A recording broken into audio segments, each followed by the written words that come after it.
ایک دعا بہت اہتمام سے کریں، اللہ ہم سب کو توفیق نصیب فرمائے۔ اے اللہ، مرنے سے پہلے بہت ہم گناہ گار ہیں، ہم سب ایک جیسے ہی ہیں، بہت گناہ گار ہیں، میں سب سے زیادہ گناہ گار ہوں، ہم سب، اللہ پاک ہمارے حال پر رحم فرمائے۔ اے اللہ، مرنے سے پہلے اپنے حقوق جو آپ کے میرے ذمے تھے، میں نے بڑی اس میں بے قدری کی ہے، بہت میں نے توڑے ہیں تیرے حقوق۔ اے اللہ، مرنے سے پہلے اپنے جتنے حقوق تھے ان کو مجھے معاف فرما دے۔ جب تک میری زندگی ہے ہر آپ کا حق میں ادا کرنے والا بن جاؤں، مجھے اس کی توفیق نصیب فرما دے۔ اور اے اللہ، جو میں نے تیرے بندوں کے حقوق ضائع کیے ہیں،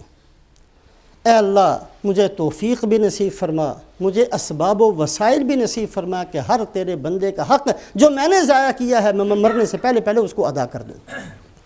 دعا بھی کریں، ارادہ بھی کریں۔ بعض دفعہ شیطان کہتا ہے ہاں جی ہاں سب دے کے مریں گے جی، سب دے کے مریں گے۔ ارادہ نہیں ہے دے کر مرنے کا، اس لیے کہ نہ اپنی عیاشیاں ختم ہوتی ہیں، نہ اپنی بہترین قسم کی زندگی ختم ہوتی ہے، اور کھاتے پیتے چلے جاتے ہیں، اور قرضہ بھی لوگوں کا بے شمار چڑھایا ہوا ہے، اور کہتے ہیں کہ ٹھیک ہے مرنے سے پہلے دے دیں گے۔ نہیں ملتی توفیق ایسے۔ مرنے سے پہلے اے اللہ اپنے حقوق جس کی میں نے حق تلفی کی ہو معاف فرما، آئندہ سے اپنے حقوق کی رعایت رکھ کر زندگی گزارنے کی توفیق نصیب فرما۔ اور اے اللہ، جو میں تیرے بندوں کا حق تلفی کر چکا ہوں،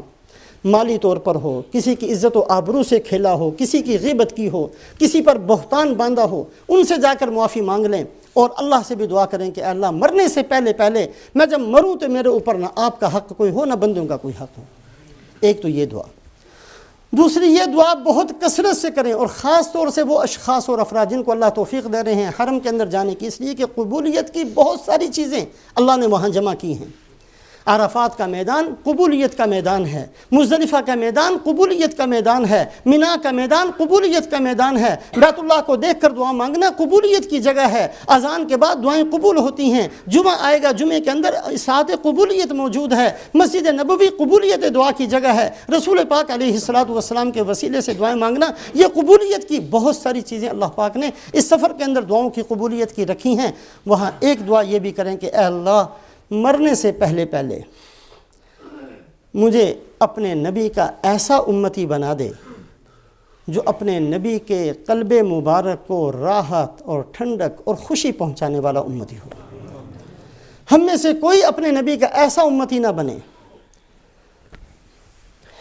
قیامت والے دن خود آپ صلی اللہ علیہ وسلم نے فرمایا بہت سے بندے میرے سامنے آئیں گے، میں کہوں گا کہ میرے امتی ہیں آنے دو، فرشتے دھکا دے کر مجھ سے دور کر رہے ہوں گے، فرشتے دھکا دے کر دور کر رہے ہوں گے، اور میں فرشتوں سے کہوں گا کہ یہ ہؤلاء امتی، میرے امتی ہیں آنے دو میرے پاس۔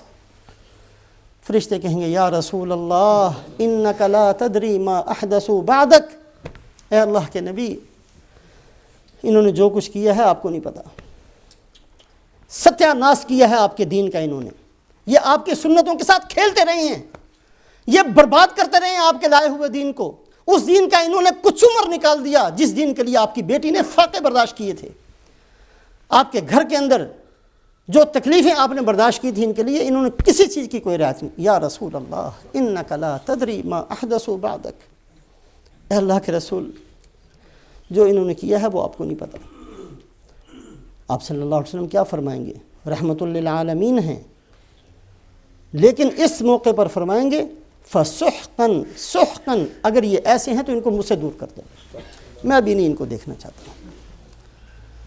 مسئلہ کسی کا نہیں ہے، مسئلہ میرا اپنا ہے، کوئی مجھے آ کر بتائے اس کی ضرورت نہیں ہے، مسئلہ میرا ہے، میری آخرت کا ہے، میری قبر کا مسئلہ ہے، میں نے مرنا ہے، یہ ساری چیزیں میرے سامنے ہیں، میں نے سوچنا ہے، کسی اور کوئی سوچے یا نہ سوچے، ساری دنیا اگر نہ سوچے تو مجھے کیا فرق پڑتا ہے، اور ساری دنیا سوچ لے تو مجھے کیا فرق پڑتا ہے، اگر میرا مسئلہ حل نہیں ہوا تو میں تو برباد ہو گیا۔ رسول پاک علیہ الصلوۃ والسلام کا اے اللہ مرنے سے پہلے ایسا امتی ہمیں بنا دے جو آپ کے قلب مبارک کو راحت پہنچانے والا، ٹھنڈک پہنچانے والا، خوشی پہنچانے والا ہو۔ اے اللہ ہرگز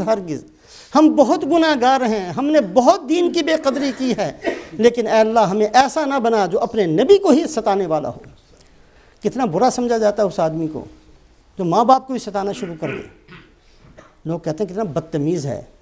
اسی باپ کو گالیاں نکال رہا ہے جس نے اس کے لیے اتنا کچھ کیا.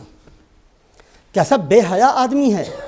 اس ماں کی بات نہیں مانتا جو اس کے لیے کتنی قربانیاں کرتی رہی ہے. رسول پاک علیہ الصلوۃ والسلام سے بڑا محسن کوئی نہیں ہے. اگر ہم آپ ہی کی سنتوں کا ستیہ ناش کرتے رہیں تو پھر ہم سے بڑا بے حیا کون ہوگا. اللہ پاک جن اشخاص اور افراد کو مدینہ منورہ میں جانے کی،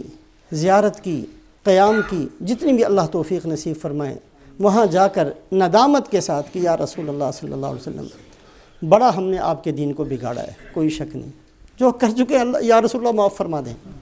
اور آئندہ سے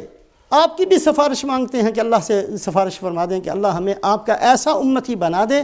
جو آپ کے قلب مبارک کو راحت پہنچانے والے، ٹھنڈک پہنچانے والے، خوشی پہنچانے والے، آپ کے دین کو سر بلند کرنے والے، آپ کی سنتوں کو زندہ کرنے والے، آپ کے دین کو پھیلانے والے، آپ کی امت کے اوپر خیر خواہی کے ساتھ پیش آنے والے، آپ کی امت کی گناہوں کے اوپر پردے ڈالنے والے، آپ جن صفات کو لے کر آئے تھے ان صفات کو اختیار کرنے والے اللہ ہمیں بنا دے. ان دعاؤں کے ساتھ اللہ پاک ہم سب کو حج کا سفر نصیب فرمائے.